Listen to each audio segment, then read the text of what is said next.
હાથી અને કીડી. નમસ્કાર બાળ મિત્રો, કેમ છો? મજામાં છો ને? બાળ મિત્રો, આજે આપણે હાથી અને કીડીની એક સરસ મજાની વાર્તા જોવાના છે. એ વાર્તામાંથી આપણને શું શીખવા મળે છે એ આપણે વાર્તાના અંતમાં જોઈશું. તો ચાલો જોઈએ વાર્તા હાથી અને કીડી. એક ખૂબ જ મોટું જંગલ હતું. એ જંગલમાં ઘણા બધા પ્રાણી પક્ષીઓ રહેતા હતા, જેવા કે હરણ, સાબર, વાઘ, શિયાળ, સિંહ, ઊંટ, સસલું, ગધેડો, ઘોડો તેમજ કોયલ, કબૂતર, કાગડો, પોપટ, ચકલી, મેના વગેરે.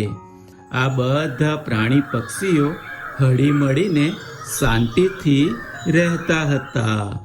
પણ એ જંગલમાં એક તોફાની હાથી પણ રહેતો હતો. એ હાથીનું કદ ખૂબ જ મોટું હતું. જંગલના બીજા બધા પ્રાણી પક્ષીઓ કરતાં કદમાં મોટો અને વધુ શક્તિશાળી હોવાનું એ હાથીને ખૂબ અભિમાન હતું. જંગલના બીજા બધા પ્રાણી પક્ષીઓને જોઈને એ તો અભિમાનમાં ને અભિમાનમાં બોલતો, આ બધા પ્રાણી પક્ષીઓ કેટલા નાના અને કમજોર છે. હા હા હા હા હા. અને હું હા હા હા હા હા, હું કેટલો મોટો અને શક્તિશાળી છું. હા હા હા હા હા. એ બધા મારાથી ડરે નહીં તો કેમ ચાલે? હા હા હા હા હા. હું તો એ બધાને ડરાવતો જ રહીશ. હા હા હા હા હા. એમ પણ એ મારું શું બગાડી લેવાના હતા? હા હા હા હા હા. તેથી એ હાથી તો જ્યારે પણ જંગલમાં ફરવા નીકળતો ત્યારે બધા પ્રાણી પક્ષીઓને ડરાવતો ને ધમકાવતો અને તેમની મજાક ઉડાવતો રહેતો. એક દિવસની વાત છે. એ હાથીને તરસ લાગે છે. તેથી એ તો પાણી પીવા દૂરના એક તળાવ પાસે જવા માટે નીકળે છે. ત્યારે એ ઘમંડમાં ઉન્માદી બનેલો હાથી તો રસ્તે આવતા બધા પ્રાણી પક્ષીઓને ડરાવતો અને ધમકાવતો જતો. ત્યારે એ હાથીએ રસ્તામાં આવતા એક આંબાના ઝાડ પર એક પોપટને બેઠેલો જોયો. એ પોપટ તો પાકી પાકી કેરી ખાતો જાય ને ગીત ગાતો જાય. મીઠું મીઠું બોલું હું તો મીઠું મીઠું બોલું, કાચી પાકી કેરી ખાય મીઠું મીઠું બોલું. આ જોઈ હાથીને ગુસ્સો આવ્યો અને ગુસ્સામાં બોલ્યો, એ પોપટડા, ચૂપ થઈ જા. ખબર નથી પડતી હું અહીંથી પસાર થઈ રહ્યો છું?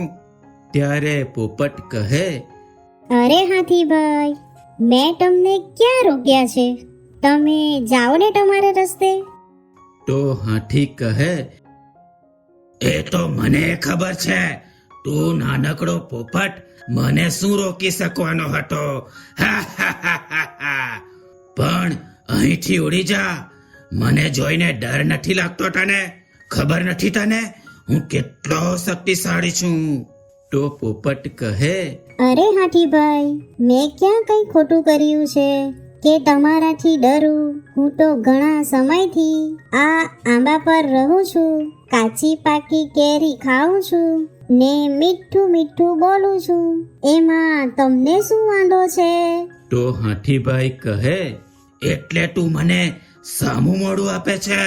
હવે જો હું શું કરું છું. એમ કહી હાથી તો પોતાના સૂંઢ વડે આંબાના થડને પકડીને હલાવે છે. તો એક પછી એક બધી કેરીઓ પડી જાય છે અને પોપટ પણ એ ઝાડ પરથી ઉડી જાય છે. અને પછી તો એ હાથીએ આખા આંબાને જ પોતાની સૂંઢ વડે પકડીને ઉખાડી નાખ્યો અને પછી કહે, જોયું ને પોપટડા, હું શું કરી શકું છું? હવે થયું ને તને મારી શક્તિનું ભાન? તો હવે પછી મારાથી ડરીને રહેજે, બરાબર? તો પોપટ કહે, અરે હાથીભાઈ, તમને તમારી શક્તિનું ખૂબ અભિમાન આવી ગયું છે, પણ મારી એક વાત યાદ રાખજો, તમારું આ અભિમાન ક્યારેક ને ક્યારેક કોઈને કોઈ ઉતારી જ દેશે. તો હાથી હસતા હસતા બોલ્યો, હા હા હા હા હા, અરે મને કોઈ હરાવી ના શકે. હા હા હા હા હા, મારાથી મોટો અને શક્તિશાળી પ્રાણી આ જંગલમાં કોઈ છે જ નથી. હા હા હા હા હા. એમ કહી અભિમાનમાં મદમસ્ત થયેલો હાથી તો તોફાન કરતો કરતો તળાવ તરફ આગળ વધે છે અને રસ્તે આવતા કોઈ પણ પ્રાણી પક્ષી અને જીવ જંતુઓને હેરાન પરેશાન કરતો જાય. એટલામાં એ હાથી તળાવ પાસે પહોંચી જાય છે અને તળાવ કિનારે પહોંચીને પાણી પીવા માંડે છે. ત્યારે ત્યાં તળાવ કિનારે કીડીનો એક મહેલ જેવો દર હતો. ત્યાં એક કીડી પોતાના પીઠ પર દાણો લઈને પોતાના દર તરફ જઈ રહી હતી.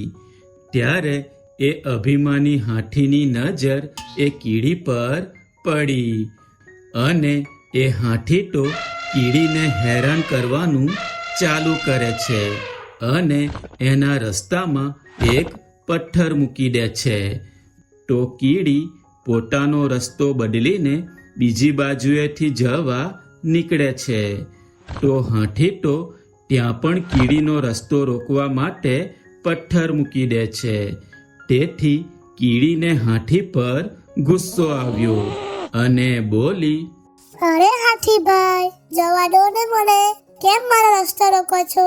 તો હાથી જોર જોરથી હસવા લાગે છે હા હા હા હા હા, અને કહે, એ નાનકડી કીડી, સાંભળ, હું આ જંગલનો સૌથી મોટો અને શક્તિશાળી પ્રાણી છું. તેથી જે મને ઠીક લાગે એમ જ હું કરું છું, બરાબર? હા હા હા હા હા, હા હા હા હા. તો કીડી તો કાંઈ બોલી નહીં અને પથ્થર ઉપરથી ચડીને આગળ ચાલવા માંડે છે. તો આ જોઈ હાથી તો પોતાની સૂંઢમાં તળાવમાંથી પાણી ભરીને કીડી પર ફેંકે છે. પાણીના જોરથી કીડીના હાથમાંથી દાણો છૂટી જાય છે અને બિચારી કીડી બેન તો આખી ભીંજાઈ જાય છે અને કીડી બેને બનાવેલો મહેલ જેવો ડર પણ પાણીથી તૂટી જાય છે. હાથી તો જોર જોરથી હસવા લાગે છે હા હા હા હા હા, હા હા હા હા હા. કીડી બેનને હાથી પર ગુસ્સો આવ્યો અને બોલી, હે હાથી, સાંભળ, તે મારું અપમાન અને નુકસાન કર્યું છે ને, એનો બદલો તો હું એક દિવસ લઈને જ રહીશ.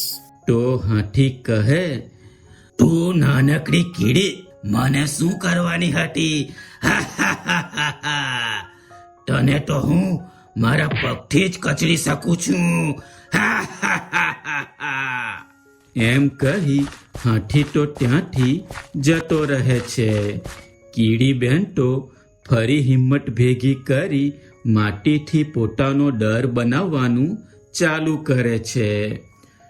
થોડા દિવસો વીત્યા અને ફરી હાથી તો તોફાન કરતો કરતો તળાવ કિનારે પાણી પીવા આવ્યો. હાથીને આવેલો જોઈ કીડી બેન તો ઝાડ પાછળ સંતાઈ ગઈ. બપોરનો સમય હતો, ગરમી ખૂબ પડી રહી હતી. તેથી હાથી તો એક ઝાડના છાંયડામાં આરામ કરવા માટે બેઠો. ઠંડો ઠંડો પવન ફૂંકાવા લાગ્યો. તેથી હાથીભાઈ તો ઊંઘી ગયા. કીડી બેને હાથીભાઈને ઊંઘી ગયેલા જોયા ને બોલી, આજ સારો મોકો છે હાથીને પાઠ ભણાવવાનો. તેથી કીડીબેન તો હાથી પાસે જાય છે અને હાથીના સૂંઢમાં જતી રહે છે અને અંદર જઈને જોર જોરથી ચટકા મારવાનું ચાલુ કરે છે. હાથી તો જાગી જાય છે અને બોલે છે, અરે અરે એ કોણ છે મારા સૂંઢમાં? જે હોય એ બહાર નીકળ, બહાર નીકળ, બહાર નીકળ. તો કીડી તો વધુ જોરથી ચટકા મારવાનું ચાલુ કરે છે. હાથી તો ખૂબ ઢમ પછાડા કરે છે અને જોર જોરથી બોલે છે, અરે અરે કોઈ બચાવો મને, અરે કોઈ બચાવો મને, મને ખૂબ દુખી રહ્યું છે. અરે અરે. હાથીનો અવાજ સાંભળી જંગલના બધા પ્રાણી પક્ષીઓ ત્યાં આવી જાય છે. કીડી તો હાથીને કરડવાનું ચાલુ જ રાખે છે. હાથીને દુખાવો સહન ના થતા એ તો જોર જોરથી રડવા લાગ્યો.